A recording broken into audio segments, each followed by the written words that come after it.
línia, com més a l'esquerra millor. El passat 9 d'octubre es va celebrar a Viella una jornada organitzada per la Taula de Camins de l'Alt Pirineu i Aran i pel Consell Generau d'Aran, per tal de debatre el tema de la conservació de camins per a BTT i la convivència amb altres usuaris. La Taula de Camins, òrgan participatiu de l'IDAPA, promou des de fa anys aquest debat per a conservar aquests senders que s'han habilitat en els darrers anys arreu del territori i poder integrar d'una forma respectuosa aquesta activitat cada cop amb més seguidors. I la idea de l'IDAPA era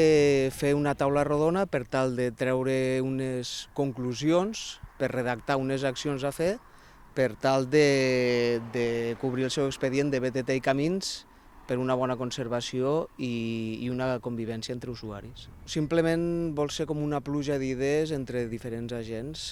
associacions que promouen l'ús de la bicicleta, associacions que promouen l'ús del senderisme, per veure quines accions es poden redactar per tal d'establir un document per aplicar a totes les comarques on l'auge de la bicicleta es veu en augment. L'associació L'Opodall de Tremp va manifestar en la jornada que en el Jussà, al no haver-hi un turisme tan massificat com en altres comarques, la convivència entre senderistes i amants de la bicicleta és bona, i on sí que va posar més èmfasi va ser en la importància de la conservació de camins, de tenir-los ben adequats i evitar que s'erosionin per l'aigua o altres elements naturals.